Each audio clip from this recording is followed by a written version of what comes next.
ವಿಷ್ಣು ಗುರುರ್ದೇವೋ ಮಹೇಶ್ವರ ಗುರುರೇವ ಪರಂ ಬ್ರಹ್ಮ ತಸ್ಮೈ ಶ್ರೀ ಗುರವೇ ನಮಃ.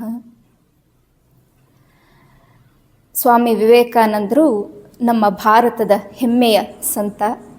ಸ್ವಾಮಿ ವಿವೇಕಾನಂದರ ಜೀವನದಲ್ಲಿ ಅದ್ಭುತವಾದಂಥ ಘಟನೆಗಳನ್ನು ಕಾಣ್ತೇವೆ. ಅವರ ವ್ಯಕ್ತಿತ್ವ ಅದ್ಭುತ, ಅವರ ಕಾರ್ಯ ಅದ್ಭುತ. ಸ್ವಾಮಿ ವಿವೇಕಾನಂದರ ಜೀವನ ಮತ್ತು ಸಂದೇಶ ನಮ್ಮ ಪ್ರತಿಯೊಬ್ಬ ಯುವಕರಿಗೂ ಕೂಡ ಸ್ಫೂರ್ತಿಯನ್ನು ನೀಡುವಂಥದ್ದು.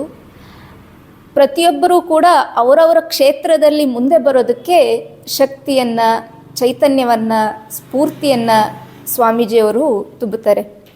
ಅಂಥ ಸ್ವಾಮಿ ವಿವೇಕಾನಂದರ ಜೀವನದ ಕೆಲವು ಘಟನೆಗಳನ್ನು ನಾವು ಈ ಸರಣಿಯಲ್ಲಿ ನೋಡೋಣ. ಸ್ವಾಮಿ ವಿವೇಕಾನಂದರು ಪಾಶ್ಚಾತ್ಯ ದೇಶಗಳಲ್ಲಿ ಹೋಗಿ ನಮ್ಮ ಹೆಮ್ಮೆಯ ಭಾರತದ ಕುರಿತು ಸಾಕಷ್ಟು ವಿಚಾರಗಳನ್ನು ತಿಳಿಸಿದ್ರು. ನಮ್ಮ ಸನಾತನ ಧರ್ಮದ ಕುರಿತು, ವೇದಕಾಲದ ಕುರಿತು, ನಮ್ಮ ಉಪನಿಷತ್ ರಹಸ್ಯಗಳನ್ನು ಕುರಿತು ವಿವೇಕಾನಂದರು ಆ ಪಾಶ್ಚಾತ್ಯ ಜನರಲ್ಲಿ ಅದ್ಭುತವಾದಂಥ ಒಂದು ಪ್ರಜ್ಞೆಯನ್ನು ಮೂಡುವ ರೀತಿಯಲ್ಲಿ ವಿವೇಕಾನಂದರು ಅಲ್ಲೆಲ್ಲ ಸಂಚರಿಸಿ ಮಾತನಾಡಿದ್ರು. ಸುಮಾರು 4.5 ವರ್ಷಗಳ ಕಾಲ ಅಮೇರಿಕ ಹಾಗೂ ಲಂಡನ್ ಅಲ್ಲೆಲ್ಲ ಸಂಚಾರ ಮಾಡಿ ಭಾರತದ ಕುರಿತು, ಹಿಂದೂ ಧರ್ಮದ ಕುರಿತು ತಿಳಿಸಿ ಆದಮೇಲೆ ವಾಪಸ್ಸು ಭಾರತಕ್ಕೆ ವಿವೇಕಾನಂದರು ಮರಳಿ ಬರೋದಿರುತ್ತೆ. ಆ ಸಂದರ್ಭದಲ್ಲಿ ಅವರ ಆಂಗ್ಲ ಸ್ನೇಹಿತ ಒಬ್ಬ ಕೇಳ್ತಾನೆ, ಆಗಿನ್ನೂ ನಾವು ನೆನ್ಪಿಡಬೇಕು, ಭಾರತ ಗುಲಾಮ ರಾಷ್ಟ್ರವಾಗಿತ್ತು.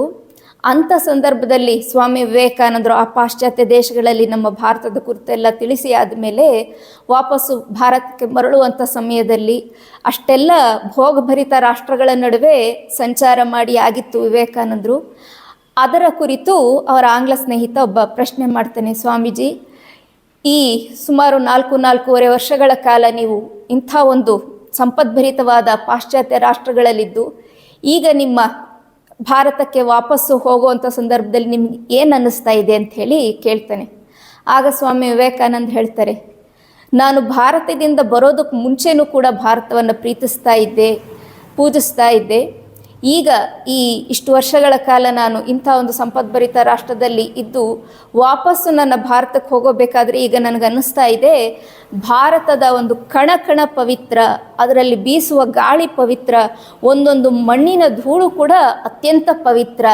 ಈಗ ಭಾರತ ನನಗೆ ಕೇವಲ ಒಂದು ದೇಶ ಅಲ್ಲ, ಅದು ನನಗೆ ಪುಣ್ಯಕ್ಷೇತ್ರ, ಅದು ನನ್ನ ಯಾತ್ರಾ ಸ್ಥಳ ಅಂಥೇಳಿ ನನಗನ್ನಿಸ್ತಾ ಇದೆ ಅಂಥೇಳಿ ಭಕ್ತಿಯಿಂದ ಭಾರತವನ್ನು ಸ್ಮರಿಸ್ಕೊಳ್ತಾರೆ ಸ್ವಾಮಿ ವಿವೇಕಾನಂದರು. ಇದು ಅವರ ರಾಷ್ಟ್ರ ಪ್ರೇಮವನ್ನು ಸೂಚಿಸುತ್ತೆ. ಜಯ ರಾಮಕೃಷ್ಣ.